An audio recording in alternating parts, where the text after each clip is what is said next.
À ceux qui doutent, qui se questionnent sur la foi et la science, découvrez Souviens-toi, l'émission qui explore la vérité biblique avec une perspective moderne. Rejoignez-nous chaque dimanche à 3h sur Hot Channel et la Hot Media Haïti. Souviens-toi, une expérience captivante pour nourrir votre curiosité intellectuelle et apaiser votre soif spirituelle. Plongez-vous dans des discussions profondes et éclairantes sur l'existence, la foi et la conciliation entre la Bible et la science dans Souviens-toi. Parce que la vérité peut être aussi fascinante que complexe. Souviens-toi, votre rendez-vous hebdomadaire pour explorer la sagesse biblique avec un regard moderne. Ne manquez pas ce voyage captivant chaque dimanche à 3h sur Hot Channel et la Hot Media Haïti. Souviens-toi!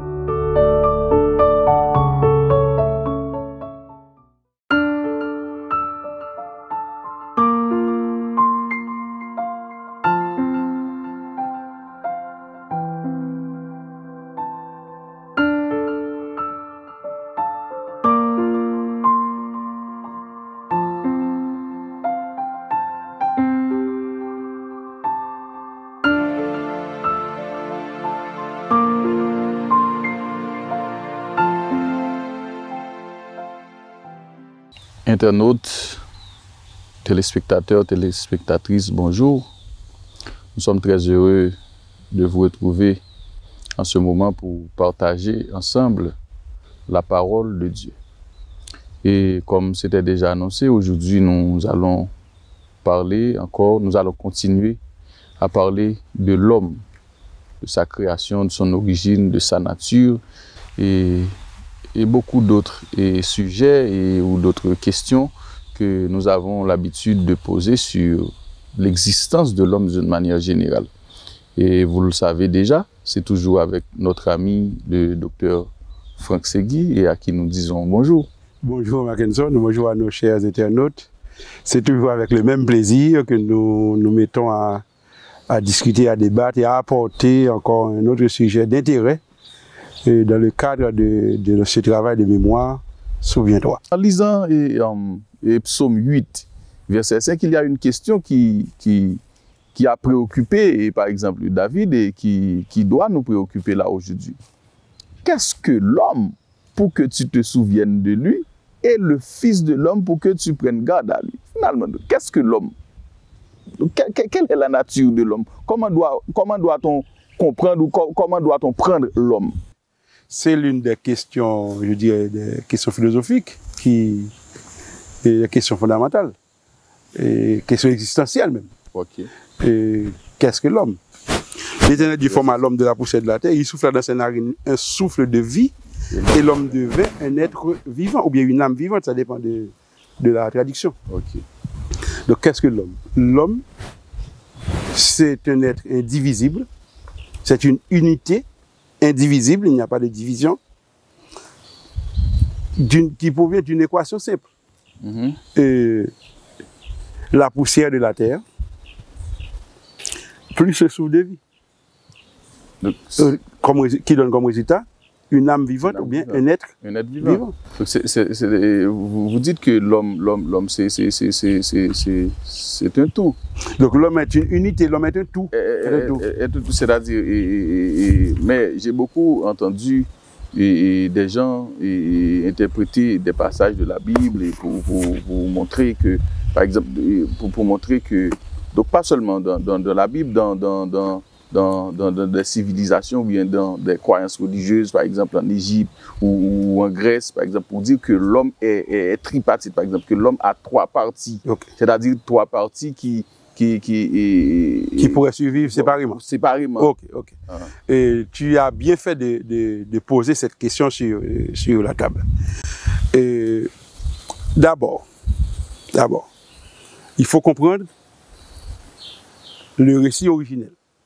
Okay? Donc, si on veut comprendre l'homme, connaître l'homme, il nous faut nous attacher à Genèse 1er et Genèse 2. Parce que ce sont les deux chapitres qui nous présentent l'homme. Donc, aucun chapitre ne peut aller plus loin que ces deux-là. Parce que ce sont les chapitres qui nous présentent le récit de la création de l'homme. Et ce récit nous dit que pour former l'homme, l'Éternel utilise la poussière de la terre et il ajoute à cette poussière le souffle de vie qu'il a insufflé dans la narine de l'homme. Et à partir de ce moment, l'homme devint, pas c'est simple, l'homme devint une âme vivante ou bien un être vivant. Donc, cela nous permet de dire plusieurs choses. Première chose, l'homme n'est pas composé de 3 éléments, ni de 4 ni de 5. L'homme est composé de la poussière de la terre, on a déjà expliqué ça, et du souffle de vie qui vient de lui. Il n'y a pas moyen d'avoir l'homme sans l'un de ces 2 éléments. Parce que c'est à partir de ces 2 que le texte ajoute, l'homme devint un être vivant ou bien une âme. Les 2 dans la vie tout seul. Donc, le souffle de vie ne peut pas vivre sans le corps et le corps n'a pas de vie sans le souffle. Au point que vous voyez l'Ecclésiaste qui vous explique le processus contraire. La mort. Qui vous explique la mort qui est le processus contraire de la vie que Dieu a initié en Éden. Eh bien, pour vous expliquer le processus contraire, il nous dit, Ecclésiaste nous dit, pour expliquer le processus contraire, c'est-à-dire la mort, le corps retourne à la poussière d'où il a été tiré, et le souffle retourne à Dieu. Ok? Qu'il avait insufflé. Ce que les théologiens appellent le Ruah, ou le Ruya. Je ne sais pas comment vous prononcez. Et ça, c'est votre affaire, c'est pas lui. Et donc, l'homme est composé de la poussière et du souffle de vie. À partir de ce moment, il devient une âme vivante. C'est-à-dire Nefesh Shaya. C'est-à-dire l'âme ne peut exister en dehors de l'esprit ou du souffle. Oui, mais c'est la deuxième chose sur laquelle je vais attirer l'attention. Sur laquelle je vais attirer l'attention, c'est que l'homme n'a pas une âme. Le texte ne nous dit pas que l'homme a une âme, que Dieu a donné une âme à l'homme. Le texte nous dit que Dieu a donné un corps et un souffle de vie à l'homme. C'est à partir de ce moment-là. Cette équation fait de l'homme une âme vivante. Donc l'homme ne possède pas une âme, mais l'homme est une âme. L'homme, c'est l'âme. C'est l'homme qui est l'âme. Ce n'est pas quelque chose que l'homme possède en lui qui est l'âme. Ok?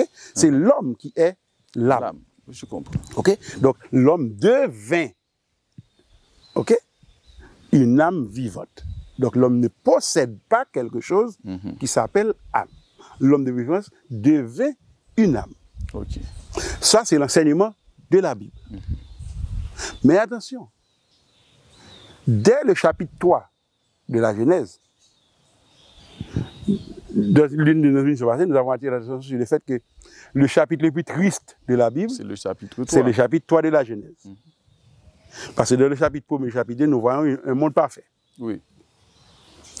Et dans ce monde parfait, aussi incroyable que cela puisse paraître, eh bien, le péché va entrer. Mais comment le péché va-t-il entrer? Le péché va entrer parce que il y a déjà dans le ciel, c'est un autre sujet que l'on débattra une prochaine fois, il y a dans le ciel un être parmi les créatures de Dieu qui a choisi de rompre sa dépendance de Dieu. N'oubliez pas, nous avons dit tout à l'heure, Dieu est un être libre et il a créé des êtres libres. Et puisqu'ils sont libres, ils doivent pouvoir choisir. Eh bien, il y a eu un d'entre eux qui a choisi de rompre sa dépendance de Dieu et qui a voulu lui-même être Dieu. Et c'est lui que nous avons pour habitude d'appeler Lucifer ou bien Satan. Mais ni l'un ni l'autre ne sont des noms. Ce sont des titres, ce ne sont pas des noms. Mais nous n'allons pas discuter de ça. Et en tout cas, disons Lucifer ou bien Satan, si vous voulez. Satan, c'est-à-dire l'adversaire, l'opposant. L'ennemi. Il s'est immiscé dans le jardin, puisqu'il a constaté quel amour Dieu porte à l'être humain. Il s'est dit que si j'arrive à emmener l'être humain dans ma rébellion, je vais réussir à faire pleurer Dieu. Donc, il a choisi le moment où Adam et Ève n'étaient pas ensemble. Et il s'est approché d'Ève, qui elle-même était tout près de l'arbre au sujet duquel Dieu leur avait dit de ne pas manger. Voilà, l'arbre défendu. L'arbre défendu. OK? Eh bien, c'est dans un dialogue entre Satan qui a pris la forme du serpent et Ève dans le jardin d'Éden. Et Satan a dit à Ève, vous ne mourrez point. Donc, il faut que nos internautes comprennent. Dieu a donné à l'homme comme ordre, comme information et comme ordre. Tu peux manger de tout ce que tu trouves comme arbre, fruitier dans le jardin. Sauf celui-ci. Parce que le jour où tu en mangeras, tu mourras. Donc, nous basons sur la déclaration de Dieu. Qu'est-ce que nous pouvons dire à propos de l'homme? L'homme est un être mortel. Dieu a dit à l'homme, le jour où tu en mangeras, tu mourras. Qu'est-ce que Dieu dit? Donc l'homme est mortel.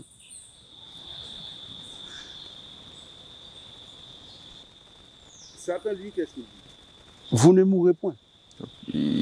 C'est Satan qui donc vous serez immortel. Voilà, l'idée de l'immortalité là. C'est-à-dire l'immortalité. L'idée de la théorie selon laquelle l'homme aurait été immortel. C'est une théorie satanique, c'est pas une théorie biblique, c'est pas une théorie qui vient de Dieu.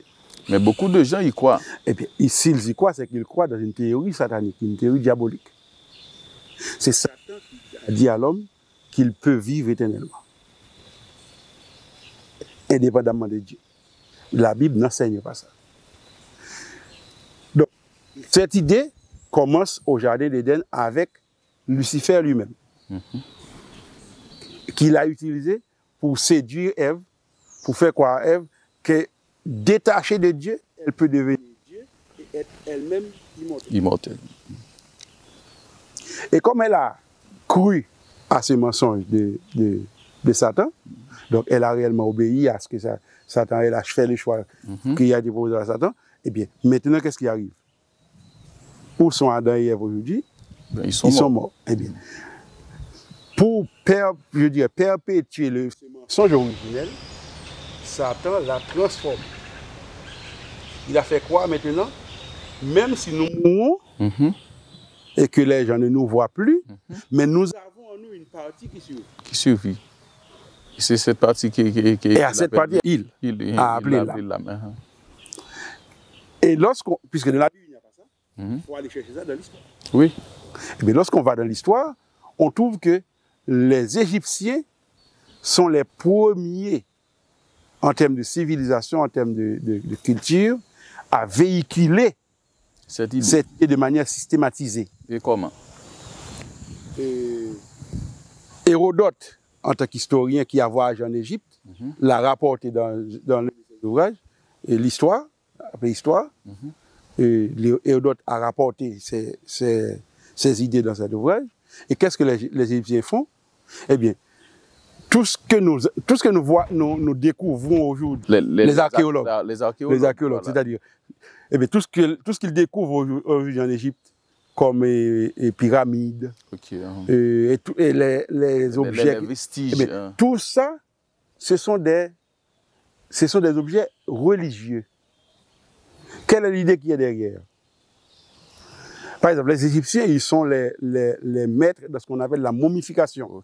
Mais qu'est-ce que tout ça traduit? Tout ça traduit l'idée que l'homme survit sous une forme ou sous une autre après sa mort. Et comme il survit après sa mort, les pharaons qui sont les plus riches, qui sont les détenteurs, les maîtres de tout, eh bien, eux-mêmes, ils se préparent, ou bien, ils préparent pour, après leur mort, tout ce dont ils pensent avoir besoin pour réintégrer la vie après la mort. Pour s'immortaliser. Pour s'immortaliser. C'est pour ça qu'on a préparé des grandes pyramides pour qu'ils puissent trouver un endroit pour vivre.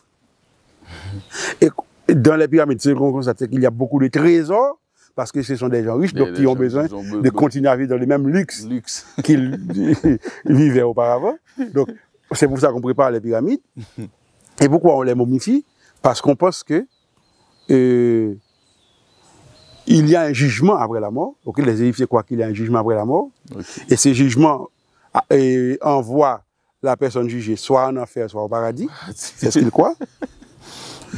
Et c'est pour cela également que non seulement ils momifient les corps, c'est-à-dire ils enlèvent tout ce qu'il y a de liquide et qui pourrissent le corps, parce que c'est le liquide qui fait pourrir les corps. Si on enlève tout ce qu'il y a de sang, d'eau, etc., donc le corps pourra se conserver. C'est ça le processus de momification, qui est un processus très compliqué. On a vu par exemple qu'il n'y a pas longtemps, là, la mort de Chavez, qu'on a essayé de reproduire au Venezuela, mais qu'on n'a pas réussi. Parce que c'est une connaissance qui n'a pas été retransmise. Ok, c'est une connaissance perdue. Voilà. Eh bien, pourquoi? Parce qu'on croit qu'il y a un jugement qui va se faire. Et le corps aura besoin, et l'âme aura besoin de réintégrer le corps pour pouvoir aller à un jugement. Bon, c'est pas si compliqué. Je n'ai pas tout expliqué. Parce que ça nous prendrait du temps.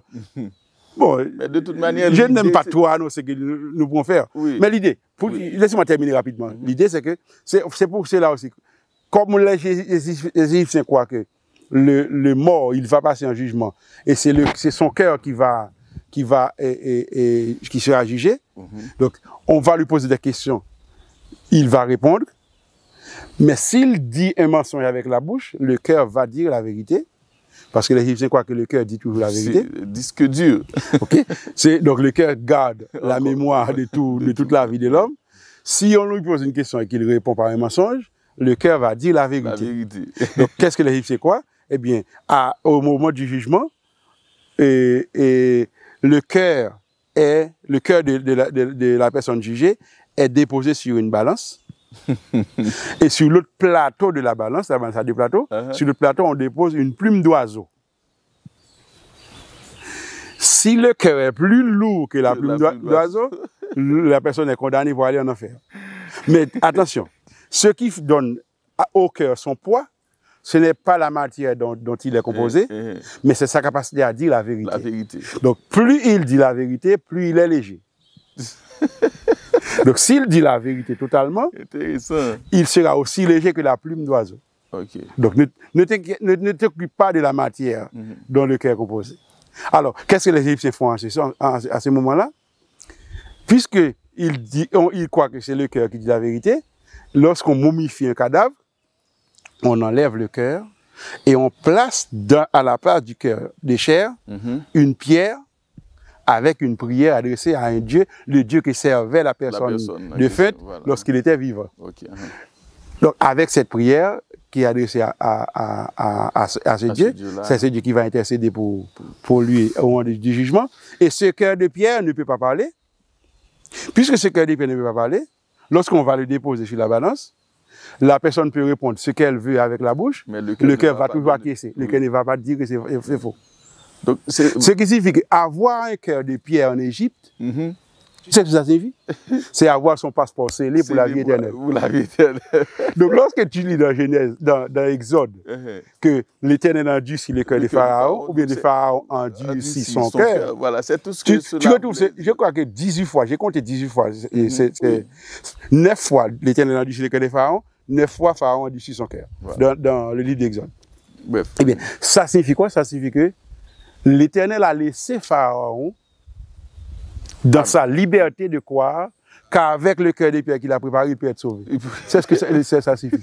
Ça ne signifie pas que l'Éternel a rendu le cœur des Pharaons dur pour ne pas obéir.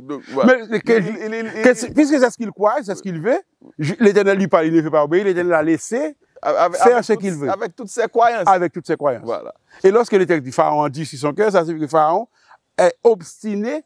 Parce que pour lui, il a déjà la vie éternelle, il n'est pas obligé d'obéir à l'Éternel. Voilà pourquoi il a déposé à Moïse la question, qui est l'Éternel pour qu'il lui obéisse?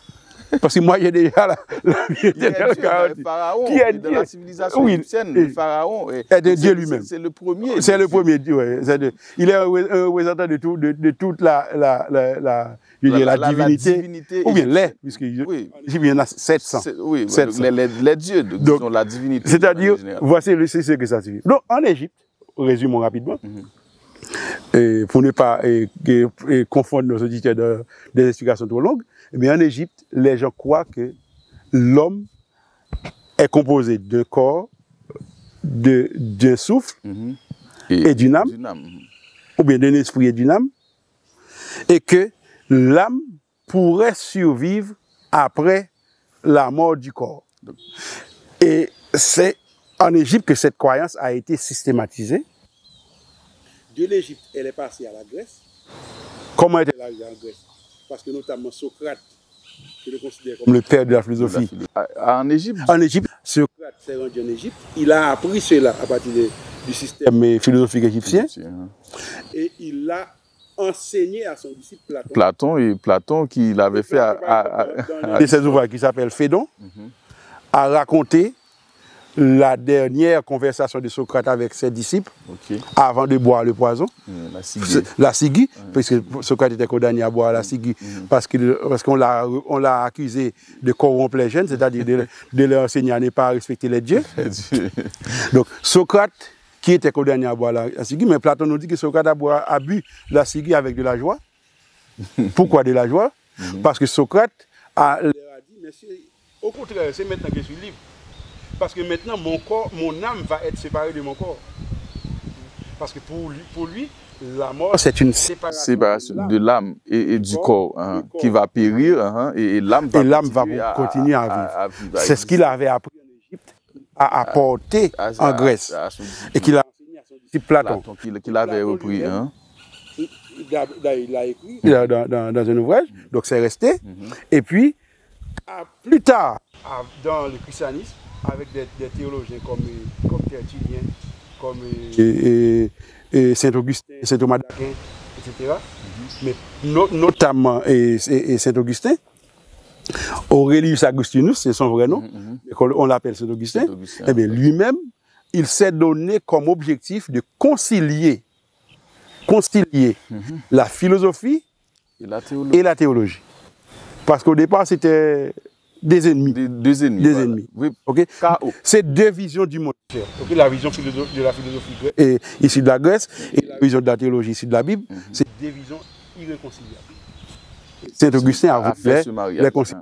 Qu'est-ce qu'il a fait? Il a notamment concilié la croyance en l'immortalité d'une partie de l'homme qui serait appelé l'âme, donc la croyance en l'immortalité de l'âme, avec la théorie de la résurrection qui se trouve dans la Bible. Donc Saint-Augustin a puisé ça dans la philosophie grecque. C'est dans la philosophie grecque, il a puisé dans ce qu'on appelle le néoplatonisme. Ok, c'est un néoplatonicien. Donc, c'est deux idées qui ne sont pas conciliables. On ne peut pas concilier l'idée qu'il y a une âme qui serait immortelle et l'idée qu'il y a résurrection. Si l'âme est immortelle, bien, la résurrection n'a plus de valeur. Elle n'a pas besoin de résurrection. Voilà. La Bible enseigne la résurrection. Tous ceux qui sont morts aujourd'hui sont dans le séjour des morts. Ils sont dans la tombe. Attendant au retour de Jésus, la Bible dit, à un signal donné à la voix d'un archange, le Fils de l'homme descendra du ciel et les morts en Christ ressusciteront premièrement. 1 Thessaloniciens 4. Voilà. C'est-à-dire qu'il y a deux résurrections. Une résurrection pour les morts en Christ. D'abord. Ceux qui ont accepté Jésus lorsqu'il était vivant. Oui. Ceux-là seront ressuscités. Et c'est eux qui posséderont à ce moment-là une vie immortelle, éternelle. Parce qu'à ce moment-là, ce corps mortel, ce n'est pas une âme qui sera immortelle, mais c'est le corps mortel qui deviendra un corps immortel. C'est-à-dire que ce sera un corps nouveau. Donc, le corps de l'homme sera revêtu d'un corps qui ne connaîtra plus la mort. Voilà. Donc, ce n'est pas une partie chez lui qui s'appelle l'âme qui ne connaîtra plus la mort, mais c'est un corps qu'il va recevoir. Ce n'est pas l'âme qui reviendra au corps. Ce n'est pas l'âme qui reviendra au corps non plus. Dans le corps. Dans le corps. Donc, mais c'est Dieu qui va lui donner un corps nouveau qui ne passera plus par la mort. Ce sera un miracle. Un miracle. OK? Et les autres ceux qui ne sont pas des morts en Christ, sur ceux qui sont des morts sans Christ. Sans Christ. Ceux-là attendront 1000 ans avant de pouvoir ressusciter. Mais ils ne ressusciteront pas pour vivre, ils ressusciteront pour entendre, pour exécuter l'exécution du jugement. Exactement, l'exécution du jugement. Et à ce moment-là, ils vont périr éternellement. Voilà. Il n'y a personne qui va vivre éternellement dans la joie, tandis que de l'autre côté, son frère, son voisin, et son épouse ou son époux, quelqu'un qui lui a enseigné la vérité à l'église, mais qui elle-même n'a pas vécu selon cette vérité et qui perdra la vie éternelle et qui va vivre dans un tourment éternel. Ça n'existe pas. Ok? C'est pas ce que la Bible enseigne. Donc, l'homme n'a pas en lui une partie qui serait une âme et qui serait immortelle. Ecclésiaste 9, verset 5 nous dit, les vivants savent qu'ils mourront. Mais les morts ne savent rien. Ne savent rien. Ne vous occupez pas des théologiens qui vous racontent autre chose. Oui. Par exemple, je vais te donner 2 exemples. Je prends la Bible du semeur. La Bible du semeur, c'est une Bible que j'apprécie beaucoup, que j'aime lire. Pourquoi? Parce que cette Bible a beaucoup d'annotations, beaucoup de notes de bas de page, beaucoup de commentaires. Okay. Et ce sont les meilleurs théologiens d'Emmaüs en Europe qui se sont réunis pour commenter cette Bible. Et bien, lorsqu'ils commentent Isaïe 9, verset 5, ils mettent en bas, eh bien, lorsque le sage parle des morts qui ne savent rien, évidemment, il ne se réfère pas à cette partie de l'homme, à son âme, qui est immortel. Non. La Bible n'a jamais enseigné de la Genèse à l'Apocalypse. Il n'y a pas un seul endroit où la Bible enseigne que l'homme est immortel ou qu'il aurait une partie en lui qui serait immortel. Le deuxième exemple, ok. L'Ecclésiaste le dit bien, l'âme qui pêche, c'est celle qui mourra. Donc l'âme n'est pas immortelle, voilà. Elle est mortelle. Elle est mortelle. En réalité, lorsqu'il dit l'âme qui pêche, celle qui mourra, c'est-à-dire la personne voilà. qui pêche, c'est celle qui mourra. On arrive par exemple, lorsqu'Abraham était revenu de la chasse des rois qui avait emmené captif son neveu, Lot, eh bien, le roi de Sodome a dit à Abraham, prends les biens, donnez-moi les âmes. C'est-à-dire, donnez-moi les âmes. Donnez-moi les personnes. Voilà, les personnes. Donnez-moi les personnes. Voilà. Donnez-moi les gens. Donc, c'est le contenant donc, c'est comme une métonymie. C'est une métonymie. C'est-à-dire, c'est l'usage. C'est une figure de style. On emploie le contenant pour le contenu. Pour le contenu. OK? Donc, c'est ça. Donc, c'est l'homme. Et le deuxième exemple qu'il allait citer, parce qu'il faut mettre en garde également ceux qui sont en formation, c'est l'ouvrage de théologie systématique de la référence mondiale en théologie systématique. Non, je vais parler de Wayne Grudem. Voilà, okay. Par exemple, si tu lis le chapitre 45 de Wayne Grudem, ce chapitre, c'est la mort, c'est son titre, la mort et l'état intermédiaire. Donc, tu imagines être un si grand théologien que dans toutes les facultés de théologie à travers le monde, on utilise. C'est une référence. Eh bien, il nous parle de l'état intermédiaire, la mort et l'état intermédiaire. C'est-à-dire, les théologiens aujourd'hui sont en train d'être formés à partir d'une fausse doctrine concernant la question de la mortalité de la nature de l'homme. Mes amis, l'homme n'est pas immortel. L'homme est mortel. L'homme aura l'immortalité uniquement au retour de Jésus. Et ce n'est pas tous les hommes, c'est uniquement ceux qui auront été des serviteurs fidèles de Jésus, seulement ceux-là recevront l'immortalité comme un don et non comme une qualité qui leur est intrinsèque. Voilà. Okay. Mais ok, d'accord. Donc, l'origine de l'homme est pour nous bien établie maintenant et très claire.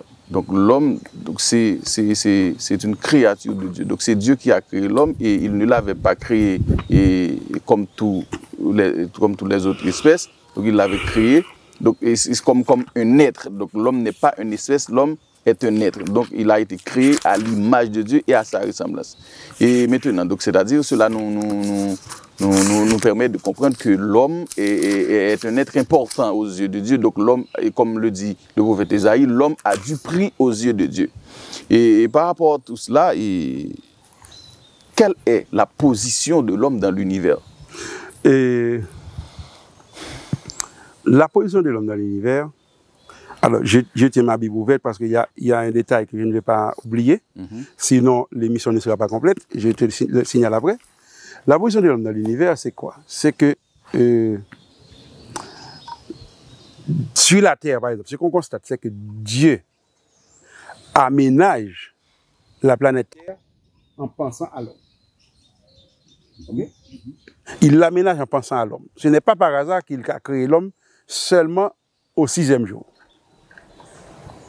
C'est-à-dire, il s'assure que tous les éléments essentiels, vitaux pour l'homme, soient déjà présents et placés avant de créer l'homme. Donc, Dieu, c'est un très bon père de famille. Dès le premier jour, il a fait la lumière, okay? Donc toutes les radiations nécessaires pour la vie, il les a placées dès le premier jour. C'est pour cela également que l'eau, on la retrouve dès le premier jour parce qu'il y a la radiation infrarouge. Ouais. Je profite de cette fenêtre pour signaler cela à un ami qui a fait un commentaire. Et quoi, son nom c'est Azer ou Azer. Mais j'ai oublié le nom de famille. C'est Azer quelque chose.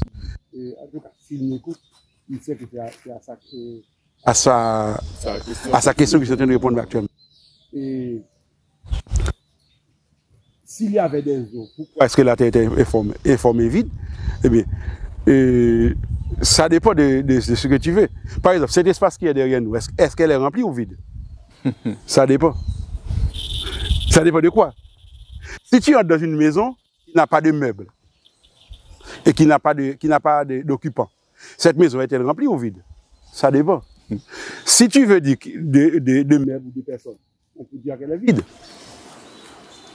Mais si on veut dire par exemple d'air, elle est remplie d'air.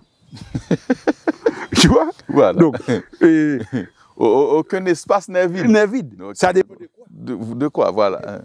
Si j'ai un récipient entre les mains rempli de sable, je dirais jusqu'à la lie. Ok. C'est-à-dire jusqu'à la couverture. La couverture. Est-elle remplie ou vide? Ça dépend de quoi. Si tu veux parler de sable, c'est rempli. Mais si tu veux, je peux verser de l'eau là-dedans. Voilà. Donc il y a de l'espace pour recevoir quelque chose. Oui. Donc, au premier jour, Dieu a créé l'eau. Mais l'eau n'est pas le seul élément que Dieu voulait placer sur la terre. Donc même s'il y avait l'eau, pour Dieu c'était encore informe et vide. Parce que les autres éléments qu'il voulait placer n'étaient pas encore placés. C'est ça. Et cette eau, Dieu l'a créée au premier jour parce que à partir du moment où il a créé la lumière, l'énergie, eh bien cette énergie, même sans un astre, un corps physique céleste pour la retransmettre, mais cette énergie était déjà capable de produire toutes les radiations nécessaires et l'eau dépend de la radiation infrarouge. Donc l'eau a été créée au premier jour. Okay. Donc Dieu crée l'eau dès le premier jour, ensuite il prépare un étendu au deuxième jour, au troisième jour il prépare une portion sèche qu'il va utiliser après, au quatrième jour il place les luminaires, au cinquième jour il place les oiseaux et puis il fait les plantes, etc. Et au sixième jour, c'est ça le moment de l'homme. Donc, pourquoi? C'est que l'homme a besoin de toute cette chaîne du premier, deuxième, troisième, quatrième, cinquième jour pour que lui-même, il puisse vivre. Il ne pourrait pas vivre sans eux, sans ces éléments-là. Ouais. Sans le règne animal. Sans le règne animal, le règne végétal, etc. Et les corps célestes. Voilà. Il avait besoin de tout ça. Donc Dieu les a placés. Donc qu'est-ce qu'on voit? C'est que Dieu travaille, mais avec en tête, avec comme finalité, de préparer l'endroit idéal pour l'homme de vivre. Pour recevoir. Donc, à ce moment-là, quand tu me demandes quelle est la place de l'homme, j'ai envie de voir que l'homme a une place extrêmement élevée, mais qui va induire certains en erreur. Parce que l'homme a une place très élevée et Dieu prépare cet espace, et aménage cette planète concevoir l'homme. Et lui-même va le dire avec sa bouche lorsqu'il va donner à l'homme comme l'ordre de régner sur tout ça, de dominer sur tout ça, de s'occuper de la planète. Oui, il l'a placé pour le cultiver, dans le jardin, pour le cultiver et le garder. C'est-à-dire, la demeure de l'homme, c'était le jardin. Mais l'homme avait la possibilité de dominer sur toute la planète. Donc Dieu a placé l'homme, je dirais, au niveau le plus élevé. Et ce que l'on constate également, c'est que dans la création, il y a une progression. Même dans la manière de Dieu de qualifier sa création, il y a cette progression. Chaque jour, c'est bon. C'est bon. Le dernier jour. C'est très bon. Ce qu'il y a de mieux, de plus grand, c'est ce que Dieu crée à la fin. À la fin, voilà. C'est pourquoi on le dit souvent que Dieu s'intéresse beaucoup plus à la fin qu'au commencement. La question que tu as posée à partir de qu'est-ce que l'homme? L'homme, c'est une créature merveilleuse que Dieu aime, on ne sait pas pourquoi. Parce que moi je regarde l'homme, je ne vois pas qu'est-ce qu'il y a de si aimant, de si aimable de l'homme. Mais Dieu, il aime l'homme. C'est le mystère. Et le mystère, c'est qu'en créant l'homme, Dieu sait déjà qu'il sera obligé de mourir pour l'homme. Voilà. Et malgré tout, il l'a créé. Ça, c'est l'immensité de l'amour de Dieu. Et c'est pourquoi le chant pose la question, comment répondre à tant d'amour? Et quelle est la réponse? Je crois, j'aime et j'adore. Donc qu'est-ce qu'il faut faire devant un si grand amour? C'est adorer. Donc l'homme, c'est ce que nous venons de dire. Ok, alors, mais maintenant, vous faites rapidement, et Protagoras me montre à l'esprit. Protagoras. Voilà, donc si l'homme occupe cette position élevée dans l'univers, donc, et Protagoras, ce philosophe, donc, et ce philosophe présocratique, et c'est un sophiste qui a dit que l'homme est la mesure de toutes choses. Donc, si Protagoras te fait cette... Voilà, Protagoras me fait la question. Il te dit, bon, et frère Segui, l'homme est la mesure de toutes choses. Tu répondrais quoi? Je connais mes Protagoras. Tu viens de voir dans tout ce que nous venons de dire que Dieu a placé l'homme à un niveau réellement élevé, à une position élevée. Mais notez que Dieu l'a placé à cette position élevée. C'est-à-dire, ce n'est pas lui la mesure. Donc l'homme n'a pas à exprimer une fierté, non, mais du bonheur. L'homme doit être heureux, doit être content d'avoir été placé à ce niveau. Mais ce n'est pas lui la mesure c'est Dieu. C'est Dieu qui est la mesure de toutes choses. Ce n'est pas l'homme qui est la mesure de toutes choses. Mais si Protagoras veut nous dire que Dieu a tout fait sur la terre en pensant à l'homme, mais il a totalement raison. Okay. Et c'est pour cela aussi que nous sommes responsables de notre propre vie, mais aussi de l'environnement que Dieu nous confie. Parce que Dieu l'a aménagé pour nous. Voilà. L'a embelli. Il l'a embelli pour nous.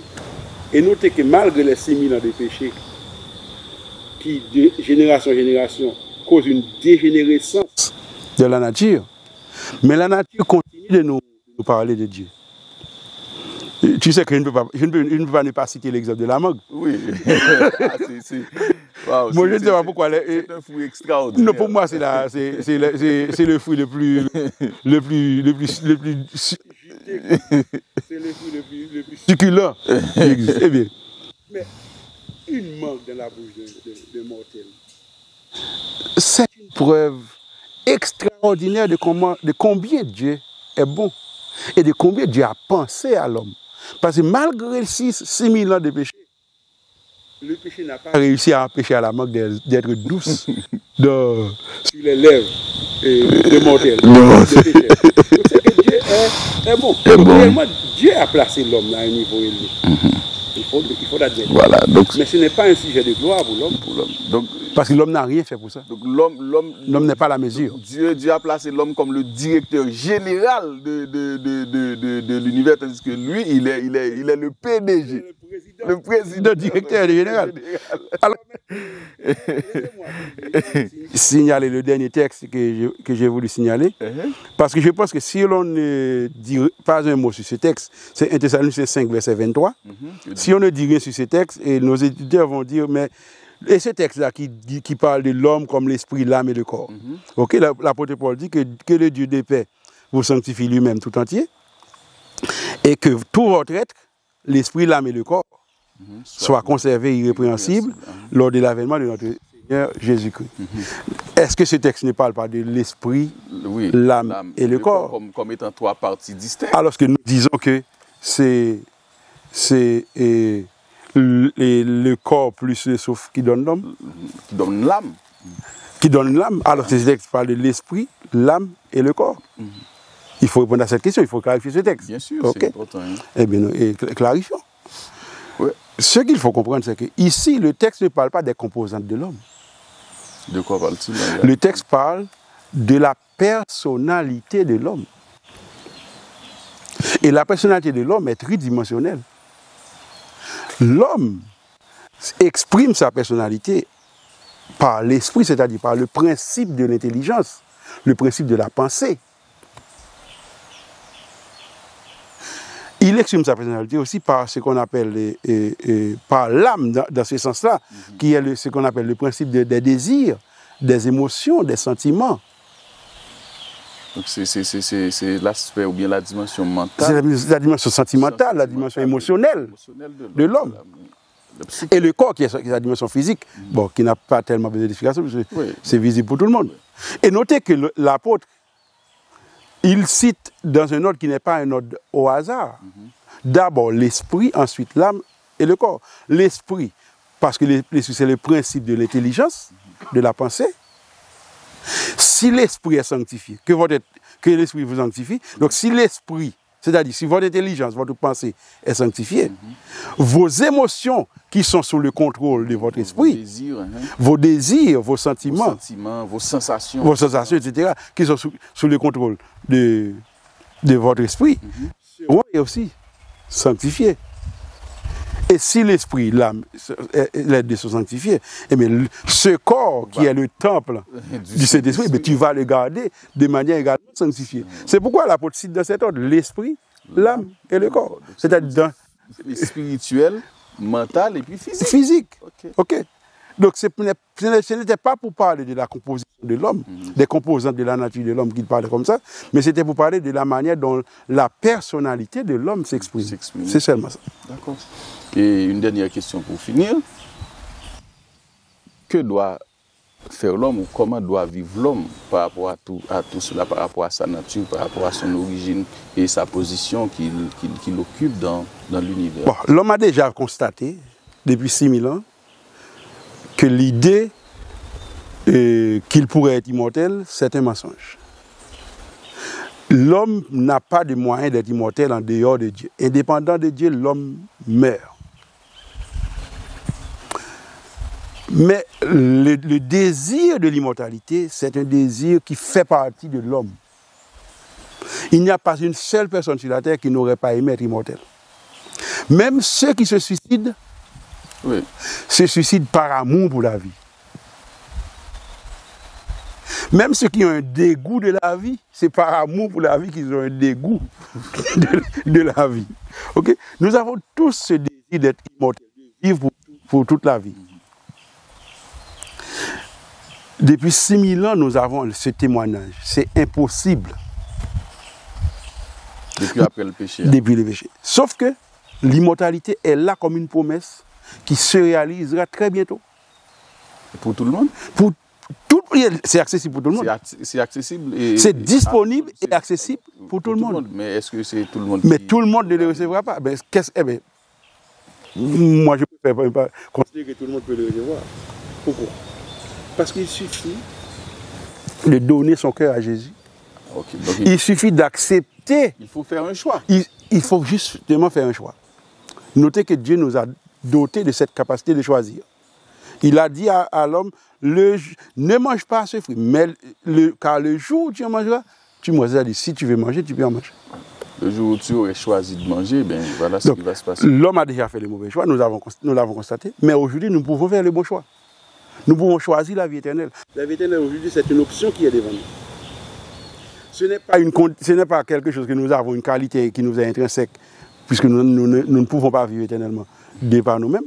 Mais nous avons cette possibilité devant nous. Nous avons ce choix. Mon invitation à nos internautes, c'est de choisir aujourd'hui la vie. Et pour avoir cette vie, il faut accepter Jésus, parce que Jésus qui est mort sur la croix qui est ressuscité et qui nous promet à partir de sa résurrection, même si nous mourons, eh bien, un jour il viendra nous ressusciter. Donc c'est l'invitation qu'il faut lancer à ceux-là qui nous regardent, à nos internautes, les femmes comme les hommes. Donnez votre cœur à Jésus, acceptez son sacrifice et commencez à vivre selon ses recommandations qui se trouvent dans sa parole, dans la Bible, ce petit livre noir que j'ai.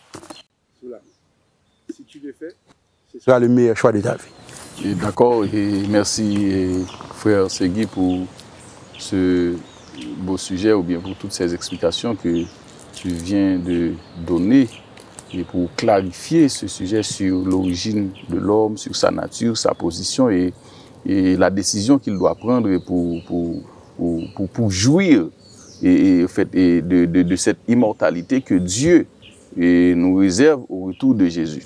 Et vous, chers internautes et téléspectateurs, téléspectatrices, nous vous remercions d'avoir consacré du temps pour participer avec nous à cette grande émission et nous vous donnons rendez-vous à la plus prochaine et merci. Et n'oublie pas, souviens-toi.